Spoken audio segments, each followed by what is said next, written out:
Today we're going to start with a story of Goldie Hair. Goldie Hair loved to play arcade games, especially shooters. So Goldie Hair decided to get a retro handheld. This was just too small. And this is just too awkward. You see, but this was just right. It's a Goldilocks analogy. Give me a break.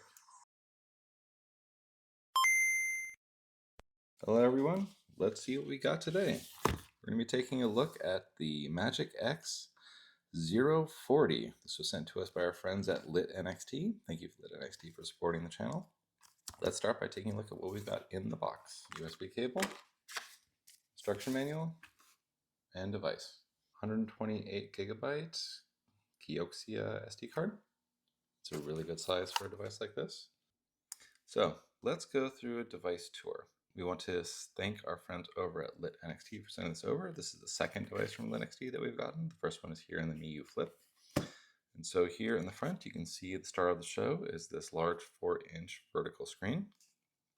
We've got a recessed D-pad that feels pretty good. Looks like there is an L1 click to it. D-pad is a little bit high, but it has a good pivot. The buttons, they're good. I think on our normal presses, they're pretty quiet, but if you kind of let it, if you press it like this in a way that nobody would push it, they're a little bit loud. Even for these micro switch start and select, these do look like these are actually pretty quiet. And a home button, looks like there's a combination home and back. And so I guess is that if you light press it, it's a back, and if you firm press it, it's back to home. Inline L1, R1, R2s, and the micro SD slots are here on the side, as well as the power button and volume up and down here on the left. Let's turn the device on and see what the out-of-box experience is like. Let's turn this here. 1, 2, 3. A few minutes later. Yep. And notice it does go right into Nintendo DS, which I get from the perspective of this being a pretty good Nintendo DS device. Oh, I will say, from my interest in this is around vertical shooters. Let's take a look comparison against the Nintendo DS Lite. You can see screens are wider, but it does look like you get a good amount of space, right? This does fold more compact, but this is more like a 2DS, flat 2DS style, where it's all in the same vertical orientation without a clamshell.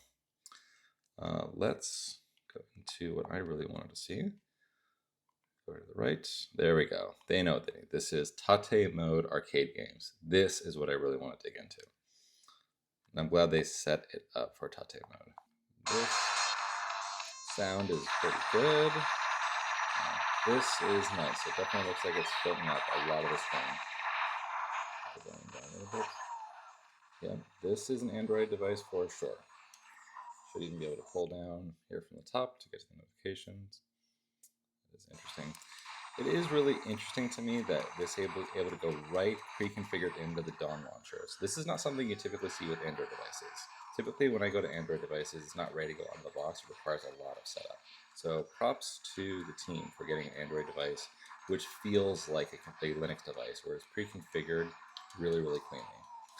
Now, I will see what I can do to get rid of this tate mode bezel here at the bottom, because I do think that's a bit awkward. So one of the things to note for screen scaling is that you will get some bezels here on the side. But if you go into settings, video, scaling, and check the aspect ratio, there is a 9:16 option. Now the actual aspect ratio of the screen is 3:5. Not 5:3, 3:5. So we might be able to get away with 3:4 to see how it looks. Yeah, so there's still a bunch here left behind on the bottom. So what we can do is stretch the image to take up the full screen.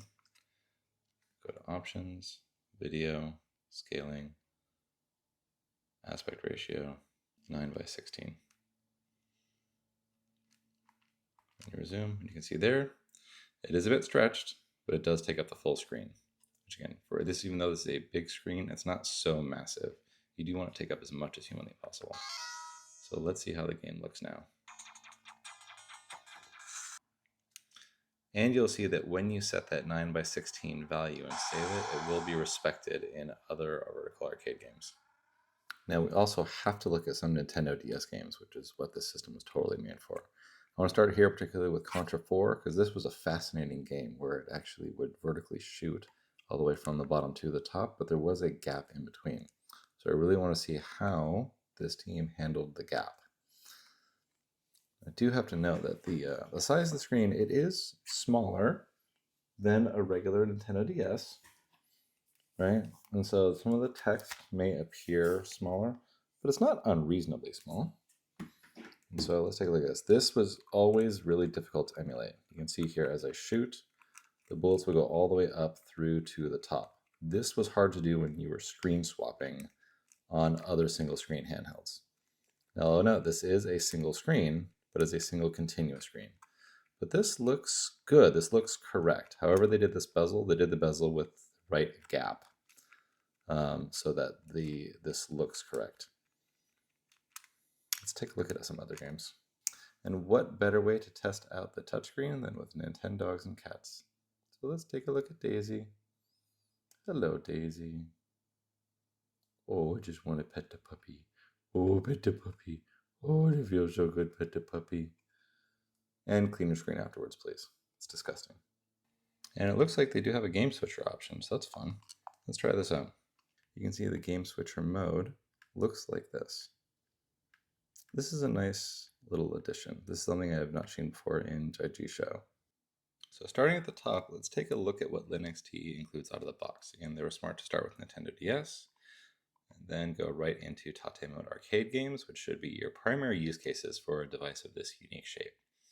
I'm not going into traditional arcade, Atari 7800, Lynx, CPS 1, 2, 3, Dreamcast, Famicom, Game & Watch, Game Gear, Game Boy Advance, Game Boy Color, Intellivision, MAME, Master System, Mega Drive, MSX2, Nintendo 64, Naomi, Neo Geo, Nintendo Entertainment System, Neo Geo Pocket, Neo Geo Color, PC Engine, Pico 8, PlayStation Portable. This I am very curious to see what they do on a device of this shape. PSP Minis, PlayStation, Saturn, 32X, SG-1000, Super Nintendo, Wonder Swan Color. Okay, so again, they do front load it with the two main use cases, but some of these are incredibly interesting choices. I have to know. Let's just jump right in. Oh, wow. That is postage stamp size PSP. They do not believe in stretching. This aspect ratio is ridiculous, but it is performing a lot better than I expected. Let's take a look at the game settings. It's 1x, display 2x, MSA off, full screen. They are using Vulkan. Frame skipping is shockingly off, so that is surprising. I would not have expected that, therefore to be running it with this level of performance. It's not great, but it is way better than I expected. So my overall impressions of this device is that really impressive. It is a little bit smaller than Nintendo DS, but I think it excels at these tate mode arcade games. You should buy this just for having a device dedicated to tate mode arcade games. Nintendo DS works great. We know that it's drastic, and touchscreens on Nintendo DS, it works well enough for on the go, but the device is so totally unique. I really do think that vertical arcade games is where it shines. The other systems are handy, and I'm actually surprised at the amount of power, but it's difficult to justify this as a device to play other games which don't take advantage of this vertically oriented screen. And so this is a good recommend for me. Thank you again to our friends over at LitNXT for setting this over. I do recommend, if you can tolerate the stretchiness, for removing that bezel and having it take up that 9:16 aspect ratio. Other than that, I think this is a really interesting device to add to your collection. It'd be hard to justify this as your only retro handheld, but if you know somebody who loves vertical arcade games, it's an easy recommend. So thank you, everyone. And remember to stay retro, stay gaming, stay awesome.